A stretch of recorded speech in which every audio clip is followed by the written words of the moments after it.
What's up, guys? Welcome to this episode of Love Learning English YouTube channel. This is the channel where you get to love to learn English so you can live the life you will love someday. You go live in Canada, I hope, live in the US, live in England. You can go to an English university, get an English degree, English college diploma. You could travel to so many countries around the world. You need English. Go to restaurants and hotels, and the airports are all in English. And just to get a better job in your country, you can get a better job with more salary if you know more English. So before we start, I hope you can like and subscribe to this this channel, and just share with your friends. Write in the comments below, in the comment section, and just let me know what you thought of the lesson, thought of the topic of the lesson, and share any ideas for future lesson that you'd like to learn. All right, let's go into the lesson topic. Today we're talking about comparatives and superlatives. These are just fancy words to say, let's say you have three people or three things, and you want to compare what's better or what's taller, or who's smarter, or the smartest. Superlative is an adjective that describes something or someone that is the best or the worst. Comparatives are just an adjective to describe something that is more or less than one other thing or person, but it's not the best or the worst. It's just more or less than. So we've got some examples here. For example, adjectives with one syllable, you would just say like tall, short. Those adjectives with just one syllable. You could say taller or shorter. That's a comparative. A superlative, tallest, shortest. But say you've got an adjective with two syllables. Happy. An adjective that ends with Y. For a comparative, you're going to take out the Y and put I-E-R. So, happier. Joe is happier than Sally. The superlative is happiest. That's two syllables. And the adjective with two syllables. Adjective with three syllables, you're going to use the most or the least. So, for example, important. Important. Three syllables. So you're going to use the most important or the least important. You won't say more important. You won't say importanter. That you can't, or importantest. You just can't say that. It's not good grammar, English grammar. So I got some examples here. John is taller than his sisters. So that's the adjective is tall. He's taller than. Jillian, number two. Jillian is stronger. Not stronger with muscles, but stronger with smarts. She's stronger at math than her classmates, you could say. You could say, in my city, the shopping center is busy, but the beaches in my city are the busiest. Busiest, that's superlative. That's the most busy. Busiest. Another one you could say, my friend Jake is the fastest runner on his track and field team. He's the best, the fastest. Let's try another here. Maybe the English language is the most important business language in the world. It's true. And there you would just, the most important. That's kind of the superlative. It's the most important. An adjective with 3 syllables. Another one you could say, in my opinion, Albert Einstein is the most intelligent person ever in the whole world. The most intelligent, a superlative there. Here's one. This is comparative and superlative example in one sentence. So you could say, in my opinion, dancing is good. Soccer is better. And volleyball is the best sport, you could say. So good, better, comparing these adjectives, and then the best is a superlative there. So let's try here. Maybe the furthest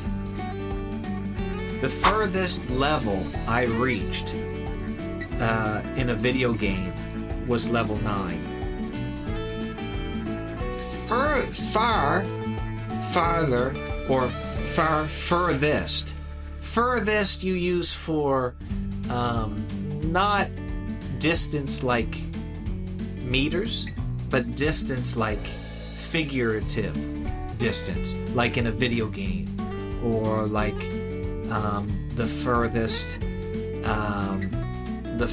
thoughts he had, the furthest I got in my artwork was this beautiful drawing here. It's not distance in meters, but it's figurative.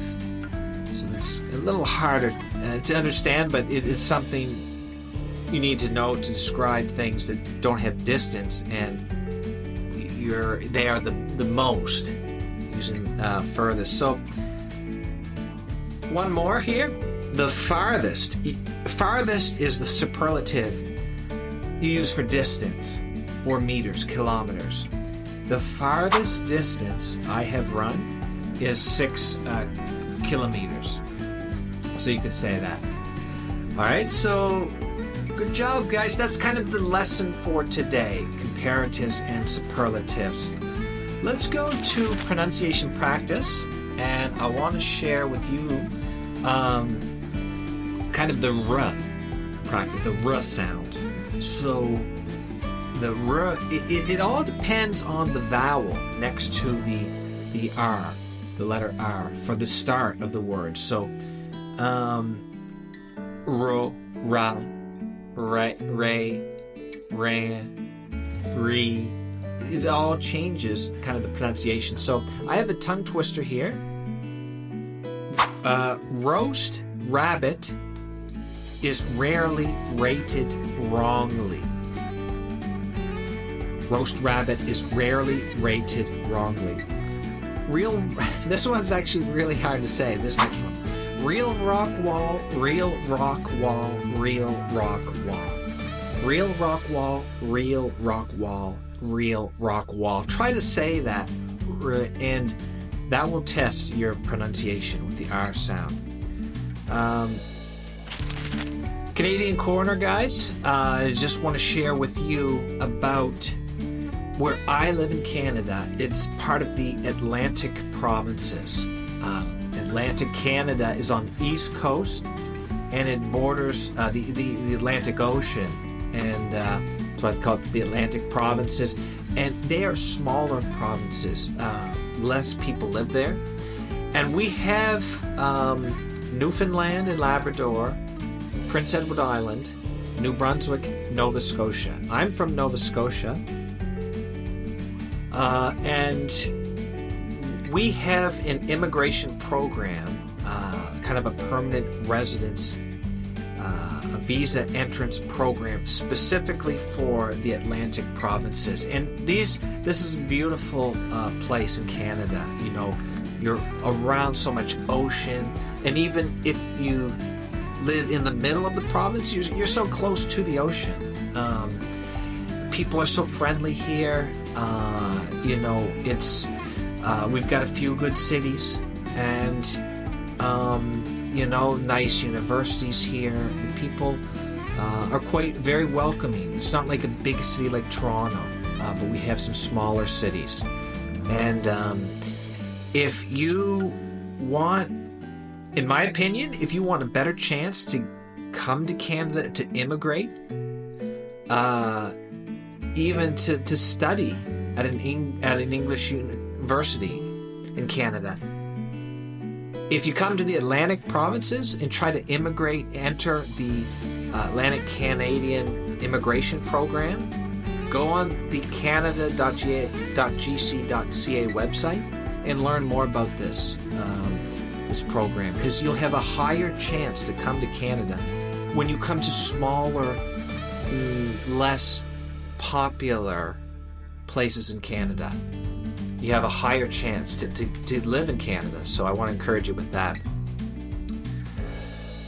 Next section, guys, is Motivation Minute. Just want to motivate you guys every day when you wake up. Tell yourself why you're learning English. I'm learning English because I want to go to university. I'm learning English because I want to change the future of my family. I want my kids to grow up in a safe country, to grow up in a country with lots of business opportunities. I want to have a nice house or a nice apartment and a nice future with good health care. And some days you will not want to study English. But every day when you wake up, tell yourself why you're learning English. And that will make you want to work hard even when you don't feel like it. And one day you'll be able to achieve your dream. I hope for you. That's it, guys. That's it for today, for this episode of Love Learning English. This is the YouTube channel where you will love to learn English so you can live the life you will love, guys. Please make sure to share and like this video, subscribe to the channel, and share a comment in the comment section what you thought of the episode, how it can improve, what you'd like to learn in the future. Looking forward to seeing you guys next time, guys. Love learning English. Keep working hard. Keep studying hard. See you guys.